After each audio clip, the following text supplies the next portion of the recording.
Hi, I'm Grace. Thank you for making time for me. I hope this will end more as a conversation. Intentionally, like I said, I gather problems or issues that I am facing, dealing with, rather than sort of presenting you series of achievements, whatever they may mean, or exhibition shots. In the ecosystem that I am often functioning from, infrastructures and institutions do exist, but they do not operate in the same manner as in English-speaking worlds. We mean that we have private and state-owned museums, we have private and state-owned galleries, artist guilds, biennales, triennales, art fairs, auctions, dealers, speculants, you name it. A few examples so you get a grasp of what I meant by these institutions operating differently would be the long-standing art fair titled Art Jog. It was founded by artists and art workers, and the art fair invite artists directly instead of renting booths to galleries. Another case would be the exhibition halls in the Galeri Nasional Indonesia. They are available for anyone who sends in proposal a year ahead and have the patience to queue, as so many people would send proposals to them. And anyone can use the gallery as long as they queue, they're patient, they're willing to fund their own execution of the exhibition, from curating, artwork producing, promotion, catalogs, etc. Instead of art schools, the more reputable learning grounds for young artists would be, or art workers, it's not limited to just artists, it would be artist-run spaces, groups, or now the trendy term is collectives. City or town biennials or triennials, like Jakarta, the one that I'm working on now, started from 1974. The Jogja Biennial started in 1988.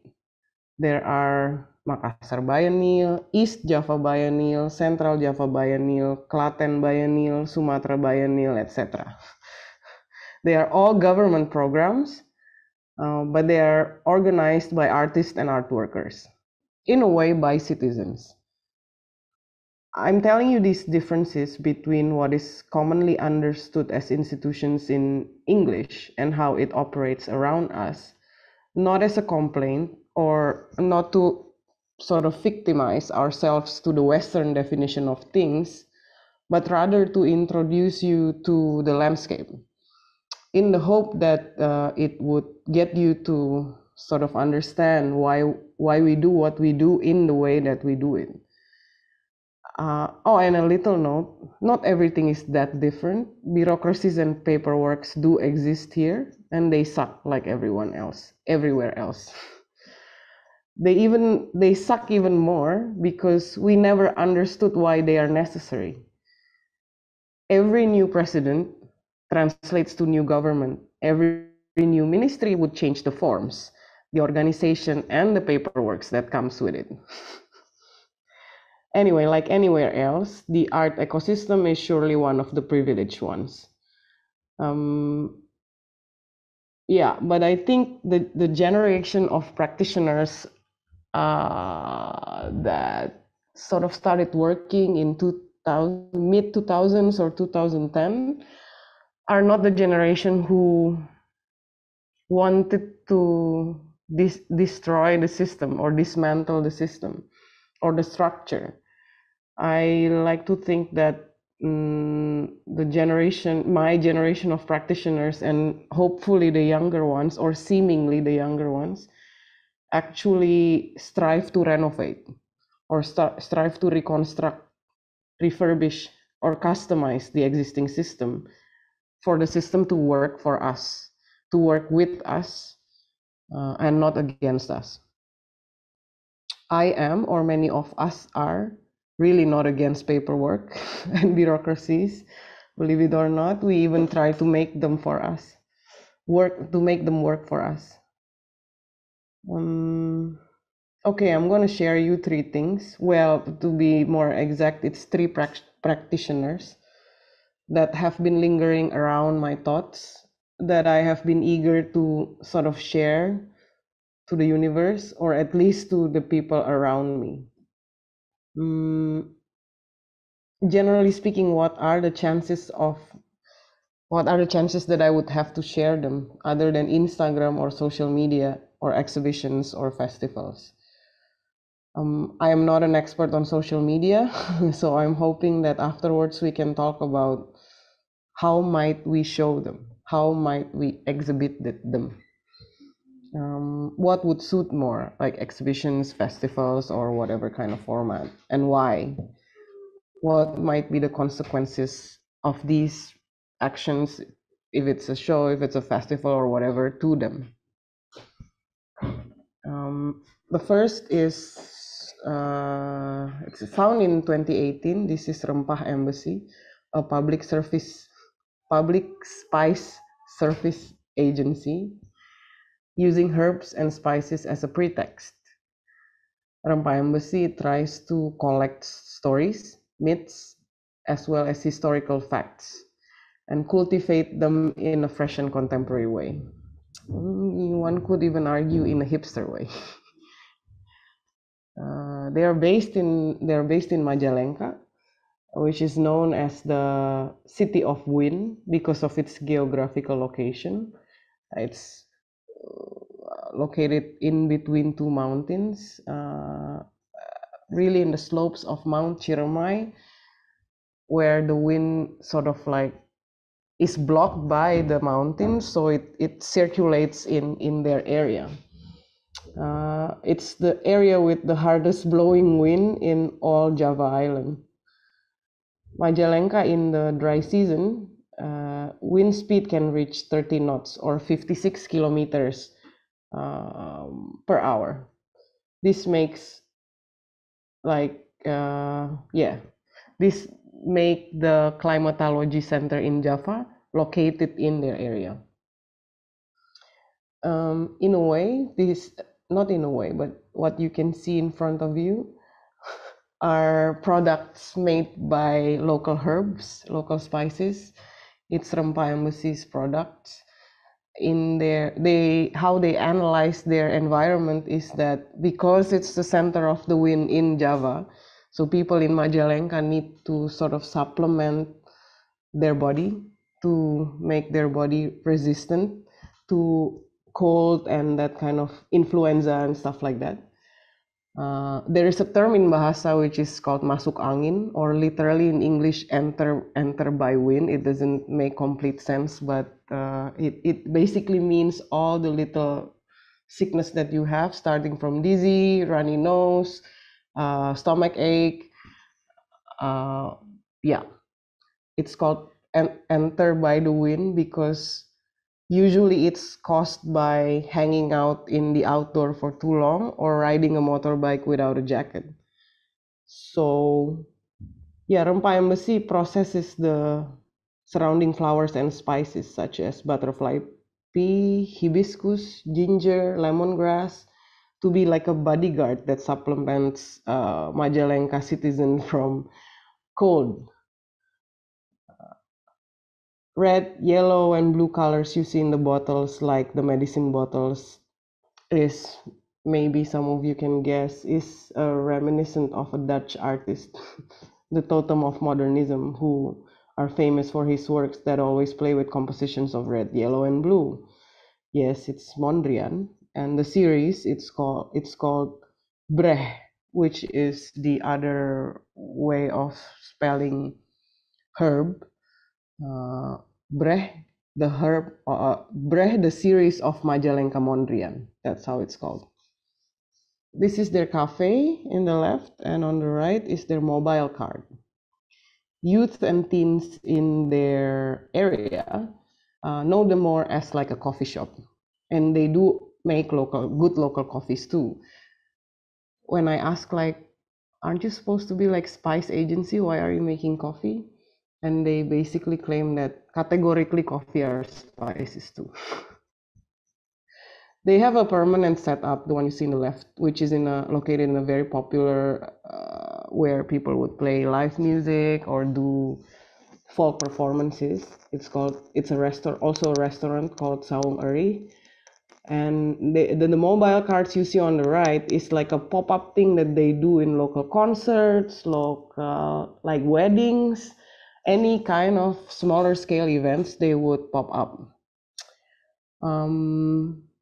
And one of the places in which I think the art public or art people may encounter them is the Jatiwangi Art Factory, a famous collective, a famous group of artists and citizens that have been working in Jatiwangi, which is Majalengka area, since 2005. They will pop up in almost all, I think, Jatiwangi Art Factory events.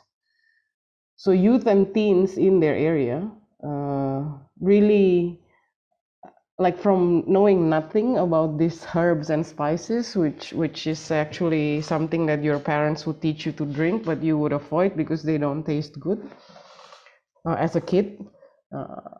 After 4 years, now it has become a thing, and the parents had to relearn how to consume these traditional drinks from their children who would understand the Latin names of the herbs and spices that their parents wouldn't have acknowledged from. Rempah Embassy not only sort of popularized this kind of drinks or understanding of whatever exists in your localities, they also do, like, ways to do it is to do workshop. They do planting all the herbs in people's own houses, like they do interventions in markets, etc. I think my favorite or my biggest curiosity is this, which is the spice pilgrimage, Ziarah Rempah. It's a long-term project that collects and conserves rare spices from the city of Majalengka in collaboration with Badan Kajian Pertanahan, land study body, land reform study body, and Misteria Majalengka, a podcast channel. This image comes from their first edition of Spice Pilgrimage, where they visit Majatri, which has a quite controversial history in Majalengka setting. Majatri, the area is called Majalengka. Lengka is langka or rare. So yeah, they did this pilgrimage with 4 Islamic clerics, Islamic figures from 4 different can we call genre, like 4 different kind of Islamic organization in West Java. If in East and Central Java, communism remains the threat for police or military, in West Java, the biggest threat is Darul Islam, an old Islamic organization that was annihilated in 1965 alongside the genocide of the accused or alleged communists of the time. West Java, the province where they are located in, is populated by fundamental leaning, right-wing, and conservative Muslim. I do not know whether the Rempah Embassy members are aware of these facts or not, but they basically live it, or whether they are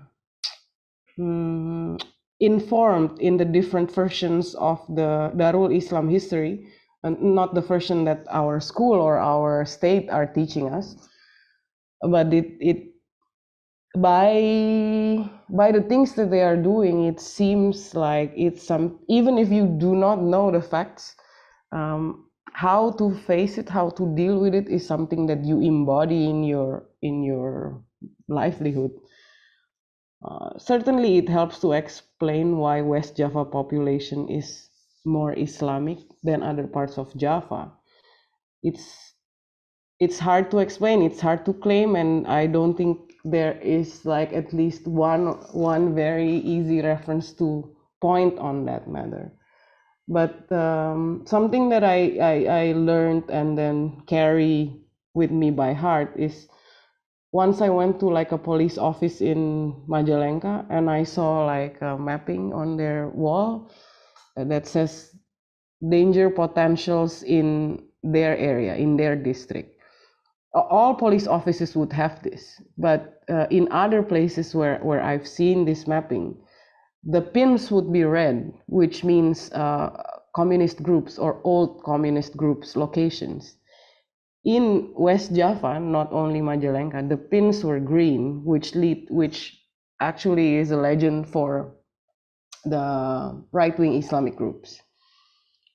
So yeah, this is the setting in which they operate, and pretty lightly they just work with different groups of Islam and hang out with them, if we can use that term, nongkrong. Actually, they're doing pengajian, so it's reading Quran and like analyzing Quranic verses, not nongkrong. And they also do publishing. Not only for the sake of the beauty of botanical drawings, but also what their grandmother generations would be using these spices for, and why they are now rare in the area. So when speaking about them, I think it's really important to think about the founders. There are two of them. Now there are 7 of them. The founders, the first is Al Gori. He's a designer / artist. He's also a member of Jatiwangi Art Factory. And the other one is Ming Chao, a punk figure in the area. He runs his own hangout space and for the longest time have always been concerned with environmental issues. I mean, like many other punks in the whole wide world, I guess. Water, garbage, punk, etc. Like according to Gori, Al Gori, Ming have long been interested in the various Islamic lifestyle tendencies that have become more and more visible within the society, be it the radical ones or the hipster ones. Yeah. So in this venture, I think Ming, the punk guy, became interested in the apparent use of Islamic lifestyle, how to dress, how to be present in public. And for him, it's important to talk to all these people. It's important to talk to all these people, but not in a setting in which religion would be the main debate. So to make this kind of like coffee shop or jamu angkringan kind of setting is what made sense. And I can go into details about the 4 organizations that he had to navigate, but that would be crazy. But it ranges from the right wing to a more populist kind of Islam to like the hipster kinds. Alternative one and the hipster kinds. Yes, and so this is one very interesting case, I think. There are chances in which we can claim that they're a collective or they're like an artist group. I'm also inviting them for the Jakarta Biennale, for example, to sort of think about this question. Is it the art scene that need them, or do they need to claim what they do as art? These are the kind of questions that I carry when I speak of my interest about them. I'm gonna jump to a senior painter. Her name is Nunung W.S. She is commonly categorized as abstract painter or abstract artist. Therefore, she is rather marginalized in the dominating narrative in the scene in which you need to be associated either with a social realist narrative oriented type of practice or a formalist universalist non-lyricist oriented type. She's neither in between. She also doesn't come from the commonly known art schools in Java. She studied in Aksara in Surabaya. That's not the what our government would call the Golden Triangle, Jakarta, Bandung, or Jogja. It's neither that. She had wanted to become a painter since she was in elementary school time. She persuaded her parents to send her to junior high school in Jogja instead of Porong, where she came from, near Surabaya, because she was really attracted to Sanggar Bambu, a really huge group that that has a claim to be neutral at the time, where people were either socialist, communist, or abstract humanist. Yeah, so since junior high, she wanted to come to Jogja and to learn painting in the Jogja Art School. But she didn't manage to do that. But she had been seeing exhibitions since her junior high school time. When it's college time, she applied for architecture in ITB in the Bandung Art School, but she was rejected. Finally, she studied painting in Surabaya's Aksara. She is determined to be a painter. She has always been. This is repeated in the not so many texts about her, but that is something that people always talk about. When she was still in her undergrad, she had already participated in the first edition of Jakarta Biennial in 1974, as well as the next ones like 1976, 1978. Yeah, so from mid 1980s to early 1990s, she was also actively organizing Nuansa, like a women artist group exhibitions. People tend to not look closely into her works because they would immediately say, oh, look, it's like Rothko. There, of course, was a phase in her practice, especially in the 1980s, in which she sort of felt that as almost an insult. She had strived to get where she wanted to be. The journey was never easy. But she also never wanted people to pity her. In her views, instead of constantly arguing against the claims that are made about her, she just kept on doing what she's doing. She got to her geometrical shapes, the three color compositions, and this sort of like field separations in the canvases through a completely different route than Rothko. In a recent interview, while showing me her collections of weavings, tenun, she folded a two-colored textile from left towards the center, while leaving a little bit of the right side seen, and finally pointed at the color fields that are generated from this kind of folding. I admire the energy that is spread from her tone, face, smile. She was really excited. I could never repeat her. Basically, she was saying, there, look at this. There is this somewhat dividing field. We call this a field, right? We see three of them. And there is this space that sort of created the meetings of these two colors. The simplicity of color use in weaving and the fact that it's in its simplicity, it manages to create spaces. This is what I have always been interested in. Towards the end of the 90s, Hildawati Siddhartha wrote, and I quote, Nunung's shapeless boards, broad color fields is a reminiscence of Rothko. In the use of segmentation of color fields and somber colors, Nunung largely ignores these comments, for she knows that the two worlds are apart in time and space and have arrived at her style individually through his and her own creative explorations. End of quote. These are some of her early works, and this is just to show you that she makes her own equipment. It's not a brush that she buys, it's kind of brushes and rolls that she makes to sort of fit the kind of lines that she wants. Oh,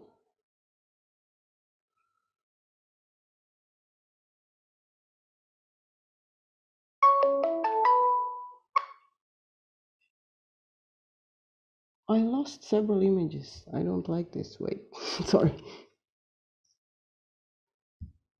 How can I see it? Give me a minute, sorry.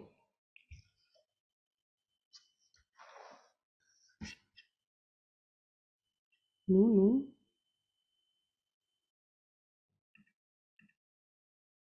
Ah,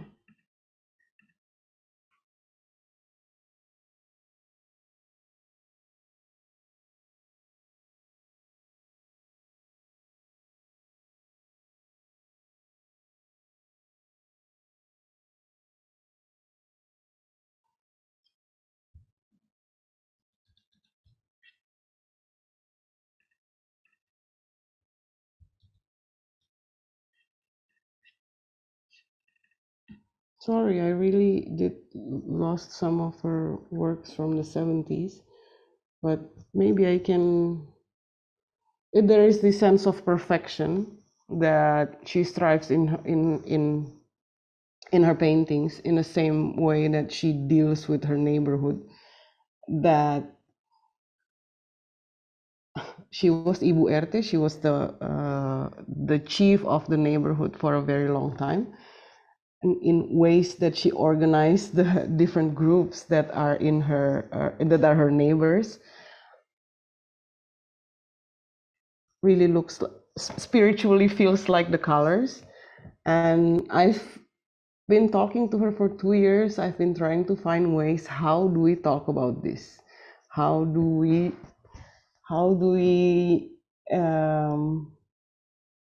it's pretty easy for people nowadays who work in communities, like on the field, to say that this is my concern to my society, and you see it in forms of mappings and photographs in exhibition spaces. You don't see it in her paintings, but I think there is a way to see it. You don't see it because people generally, not you don't see it, but people generally don't see it because they tend to stop when they say Rothko, or they tend to stop when they think it's a painting, for one, and it's abstract. And then people don't spend time in the same ways that they spend time when they come into like a video installation that says 40 minutes. People don't spend that kind of time in front of paintings. A lot of her accents that I feel sad that I lost the 70s paintings, but a lot of the accents that you see here, to her, it's mark of life.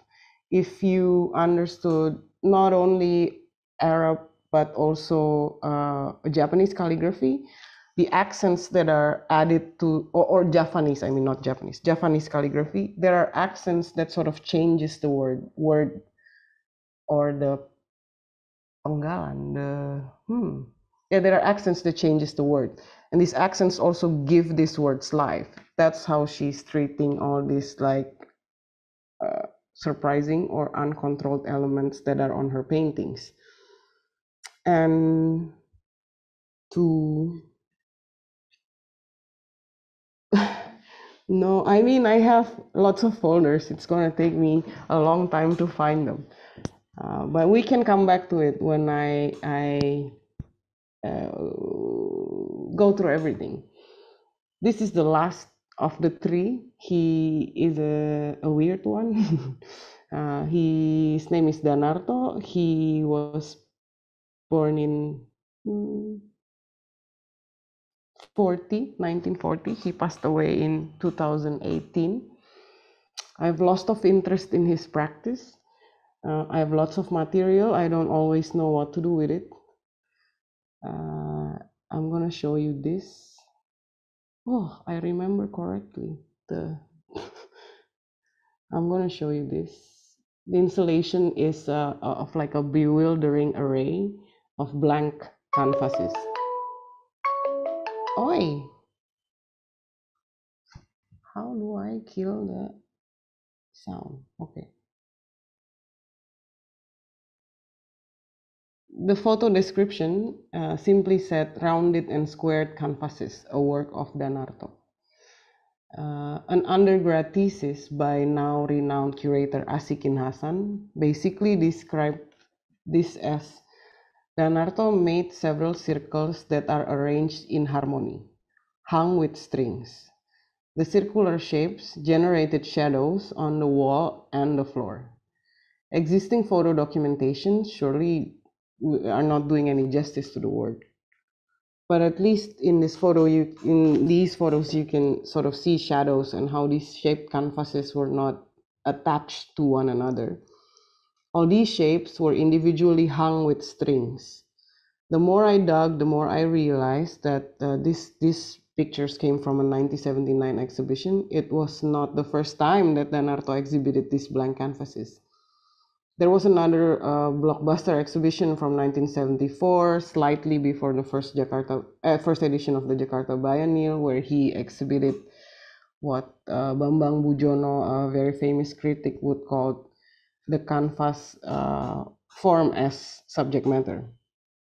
Furthermore, Bambang Bujono elaborated very convincingly. Danarto composed these shaped canvases into an artwork.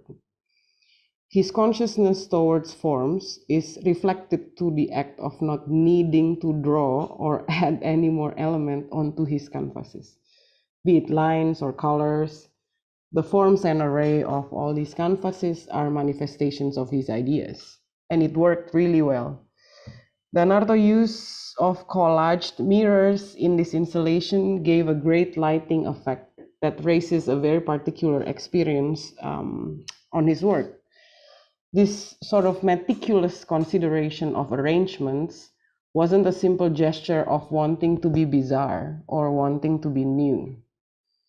Still from the period of late 1970s, early 1980s, but coming from the poetry scene, Danarto did the thing that caused a huge scene, several scenes of heated discussions. A part of the literature scene believed or even claimed that Danarto was the guy who coined the term concrete poetry. Of course he didn't. And as we know now, concretism in poetry or literature, music, sound, as well art, sporadically appear in various parts of the world around World War II times, following the accessibility of reproduction machinery. Image is not showing.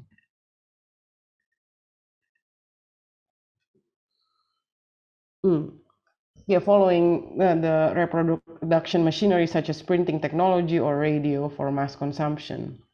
Danarto's poetry pieces from the time were never published in literature magazines, but it was instead performed in literature events, occasions, or festivals, therefore sort of labeled as poetry reading sessions. If a poet would generally come on stage with a book or a piece of paper in his or her hand, Danarto wouldn't.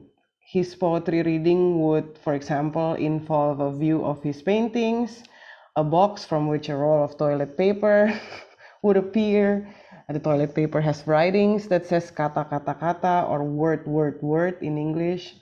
And this toilet paper would emerge from a box. It would later be thrown around on stage onto the audience. And these kind of performances would be enacted by dancers instead of himself. So there were also like rumors, I haven't found any archive to sort of confirm it, that said that specifically he requested the photographers are not allowed to take pictures of these poetry reading sessions of his. He also rarely spoke of terminologies, styles, or movements that he would attach himself to. In the case of concrete poetry, he simply said that if a poet read one's poetry, it's called poetry reading. If a musician is involved in the reading, then it's called musicalization of poetry. What I call concrete poetry is then the theatricalization of poetry. At this point, I want to think that I'm in a stage where exhibitionary appearances of his works may offer us a more flexible read on his practice, that concretism might be a departing point with less historical burden, or at least less ideologists that may want to cling on to a limiting definition of what it may mean. If we try with this work that we see in front of us, It's titled Factor X. It was exhibited in a concrete poetry exhibition in 1978. The exhibition generally involved poets from neighboring ASEAN countries. Instead of merely a poetry reading event, this festival also did an exhibition. A very famous critic, Agus Dermawante, whose writings have guided us and so many in so many ways to experience exhibitions from the time because of the style of his writings, described this work as, and I quote, "Suddenly the gallery's atmosphere changes. On the side of another wall, we see a spinning red light in front of a big red flower, which is surrounded by a dense thicket of hung newspapers. At the center, we see two conical loudspeakers that continuously play the work of musician Klaus Schulze from the album Mirage. The music is monotone and piercing. Between the two loudspeakers is a long piece of paper stretching out with the writing of Factor X. This is a work by Danarto, an incandescent vicious circle within the jungle of news, dominant and intriguing." End of quote. Later on, when we interviewed Agus Dermawante out of curiosity, how could he have guessed that what was played was Klaus Schulze's Mirage? Was it common for artists in the time to listen to space music, to electronic music? I mean, this was 1978. And or was it somehow written in the caption? Did exhibitions in the 1970s had captions? There are different ways of reading this work, and a friend of mine, Ratna Mufida, sees the installation as somewhat a form of stage in which the viewers would then become actors, the ones who'd made the work function. An artist friend thinks that the flower is Rafflesia, or the stinky corpse flower, as we call it. Another artist friend thought that the repeated form of word, Factor X, is a form of zikir, a form of prayer in Islamic, which would not be uncommon in like a Danarto context to find this kind of repetition. And then that the red light you see here in the middle is a call for attention, definitely. And the newspapers is a way to bring the mass into that kind of attention. Or is it to highlight how the mass somewhat is a background for Factor X to appear or to happen? The conical shapes are those gunungan from wayang kulit, from shadow puppets? If so, if the gunungan from like a shadow puppet folk kind of performance is on the left and the right side of the stage, it really means that the show is on or the performance is on. Why is it shaped in conical? And why was he playing Klaus Schulze and the album Mirage in particular? It's known as one of the early space musics. Or was it more because it's electronic music? I mean, these kind of stories or questions that pop up. I think I'm gonna end. I can keep talking about this guy. He does amazing stuff, but I think I will end with like several ruminations that hopefully this can be more like a discussion. I realize that this is almost 40 minutes already. I'm particularly interested in entanglements that are rooted in polarization or simply the division of livelihood into two oppositional poles, like left or right, right or wrong, black or white. I think I simply do not want to conform to the existing binaries that generate stereotypes, oftentimes exclusionary and intimidated by differences. In search for what may carry, I don't know, there are so many terms people use nowadays for this, like popular ones like participatory practices, socially engaged practice, art and activism, artivism, whatever practices that thinks about their environment, I think is a simple way to talk about it.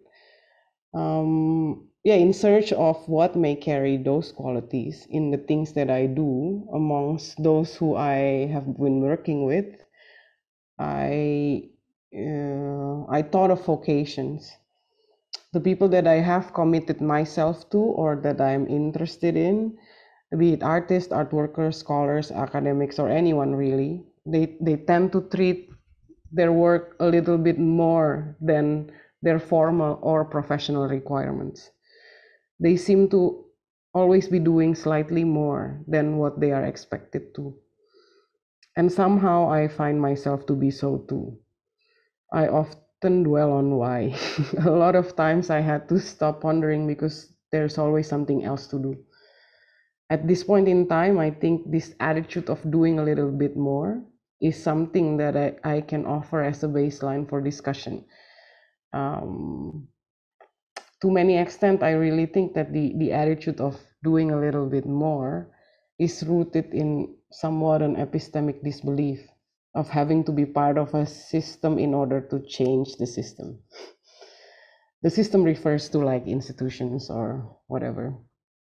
The disbelief work with existing infrastructures while building human-to-human relationships with the people that operate within the infrastructure, within the system, instead of raging against the machine. I often ask myself and people around me, do we need exhibitions? What kind of exhibition should we be making? Maybe I stop at that. Thank you. My volume is max. On the outside, Monas is a gold-topped obelisk surrounded by an incredibly vast garden. Unlike most obelisks, the base of Monas is shaped like a gigantic chalice. The Monas chalice is as notable as both its skyscraping structure and the gold on its summit. All three ties into a unity which made Monas the Monas. The first and second element of this national monument is inspired by the shape of Lingga and Yoni, shapes often found in temples throughout Nusantara. Lingga and Yoni are fertility symbols in Sanskrit culture. As a result of the human tendency to quote-unquote personify things and objects, or commonly known as anthropocentric, the meaning of fertility in Lingga and Yoni is often simplified into merely signifying matters of reproduction or breeding of human beings. Yet fertility is not only a desirable need of humans, but the entirety of this universe: soil, water, air, plants, animals, and including humans. The third element of the facade is the monument's summit, shaped like a fire and coated with gold. Gold, one of the few trading commodities on this planet whose price continuously rises, symbolizing wealth, glory, and prosperity. Still on the outside, we could see the green and lush park surrounding this monument. A majority of the park area is open for the visitors to sit around, to have a picnic, study, draw, or do any other activities.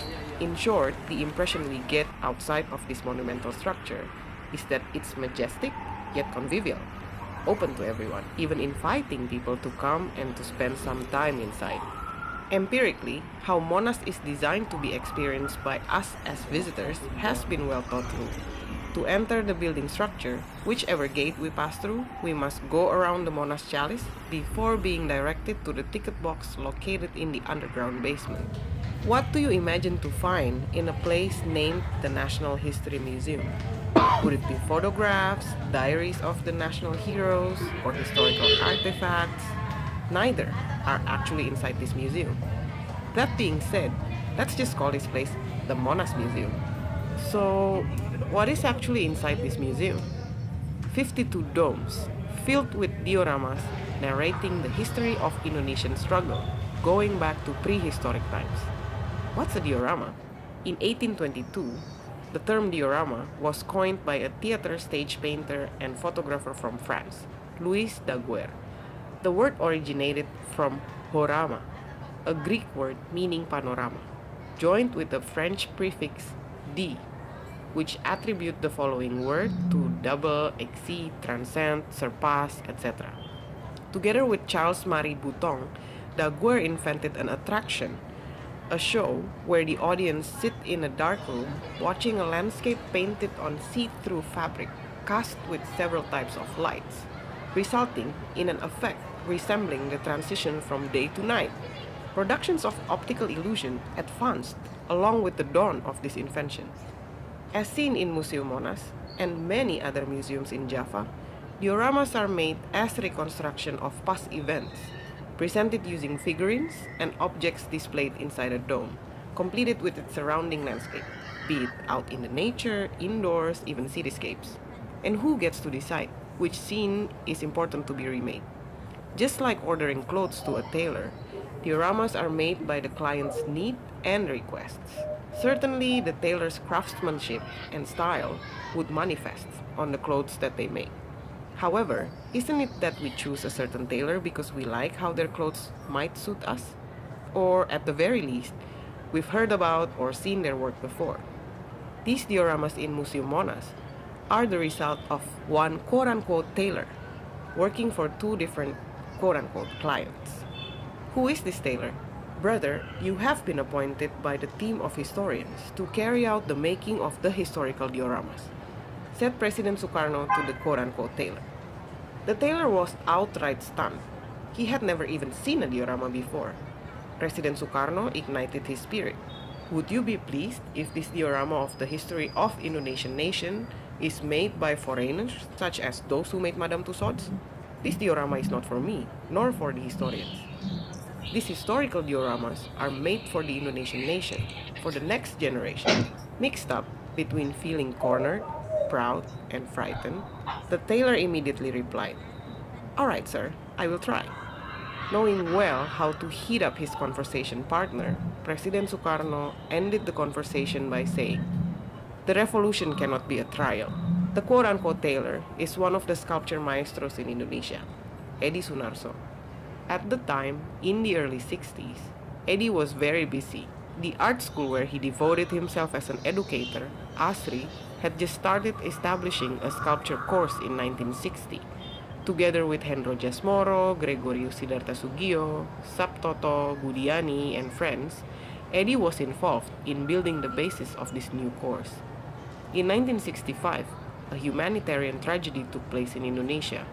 Not long after, Suharto was appointed as the presidential officer responsible for asserting power. He was then chosen to be the second president of the Republic of Indonesia, and he ruled until 1998. Under President Suharto's regime, the construction of the symbolic and eminent monument of the Indonesian nation continues. In July 1966, amidst the turmoil of massive political shifts, Edi was called to Jakarta to observe the construction of Monas.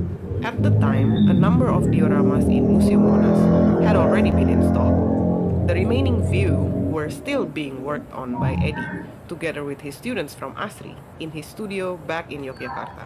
The call to Jakarta was a notice that the execution of this diorama will continue, and that Edi is still appointed as the person in charge.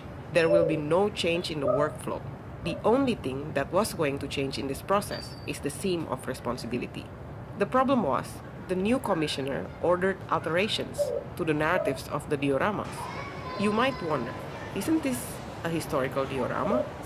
How would you change history? Nearly 10 years later, in 1977, Museum Monas finally opened to the public. When you finally get to visit Monas, try sheltering in the basement. This place, called Museum Monas, tends to be breezy, as it is located below the ground. They also have a specially designed air conditioning system so that the visitors can experience the greatness of the nation's history comfortably, perhaps also with a cool head. As you step into the museum's entrance, your body will be reminded that you are under the ground, precisely below the floor that underlies the monument commemorating the greatness of this nation. The entrance door of Museum Monas directly escort you to a climbing down stair. Your eyes will immediately adjust to adapt with the lighting difference, from the scorching sun outside to the darkness of the basement. Your body will also feel slightly freshened up, either from the air conditioner or the breeze coming from the entrance that's always widely open, as if it's welcoming your visit. These changes are immediately striking, from your side up to your body temperature. Whether you like it or not, your body is forced to be aware and conscious towards the balances of your steps. Once you reach the end of the stairs, you will find a Monas miniature installed inside a glass vitrine on a pedestal. The pedestal is incredibly low, so that it makes the fire obelisk, which in reality could only be seen from far while lifting your chin up, now requires you to lower your chin and even look down. Behind this miniature, there is some kind of a divider. Some people often climb and sit on it.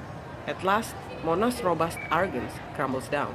In this figurine form, the obelisk seemingly incites kind of a convivial feeling. Once your eyes adapt with the lighting tone of the basement, it will immediately stroll the room. You'll realize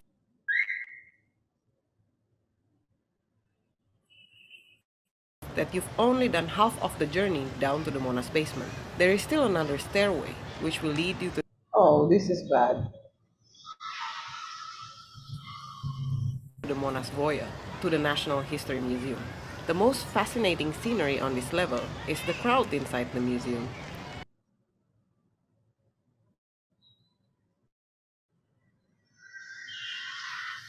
Who would have guessed that a historical museum could have so many visitors? Some would be walking along the museum walls, browsing one diorama dome after another. Some are sitting around the vast marble floor, while some are busy taking photos of the dioramas. As you finally step down to the museum floor, your body prepares itself to face diorama number 1. This diorama is titled Prehistoric Indonesian Society 3000 to 2000 before century. Oh, so this is how our ancestors looked like? That would rather be a saying often heard in front of this diorama. Faintly, you could hear a museum guide reciting places of where the remains of archaic humans were found in Indonesia, and our attention would slowly be drawn into the dioramas, one after another. Museum Monas dioramas are indeed captivating. The panorama painting inside the diorama domes look astonishingly assuring. So do the objects and the figurines. The whole content of these dioramas are indeed made with realism techniques. They are presented to precisely mimic the reality narrated by the commissioner. Furthermore, if you take a closer look into the figures inside these domes demonstrating historical scenes, they actually look just like you. They are all fellow humans living through life as we are. They are just smaller in size. These figures are so detailed that even as you look from outside the glass frames, you could feel the blazing spirit of the Majapahit fleets sailing the sea in the 14th century, or the precarious atmosphere when Insinyur Soekarno and Dr. Andes Muhammad Hatta read out the manuscript of the proclamation. You could also feel how much the heroes who founded this nation suffered when they were exiled to Digul in the middle of the wilderness and under the watchful eye of the Dutch army. When your eyes witness how these dioramas precisely match the reality as you know it, in all likelihood, you would believe these scenes as historical truths. Nevertheless, if you look closer once more, you'll realize what is intended as the national history is a group of action figures inside a glass box installed inside the wall. Yeah, action figures, such as the character Batman, Wolverine, Wonder Woman. They carry their own character and have their own narratives. However, when it's on your hands, you are free to construct their stories for your own game. However precise these dioramas at Museum Monas represent historical scenes, we need to keep questioning, to leave space for us to keep digging and examine the probability of another truth which lives outside of the diorama domes. There are a lot of lives happening in the Monas basement. Yeah, a lot. First, there's the life of those little figurines inside the glass cases that we call dioramas. The things they've done in their lives, no matter how big or how small it may be, affects our lives today. Second, there's the lives of the human visitors of the museum. Everyone, starting from those who were observing the historical dioramas by themselves or in groups, the workers, the museum guides, people who are simply having picnic and having lunch in the museum, as well as those who are busy taking selfies. Perhaps you are questioning, Why is it necessary for us to see them? Aren't they the same as us, those museum visitors? Yeah, well, precisely, that's indeed why. Their stories matter as much as each of our own stories. They are us, we are them.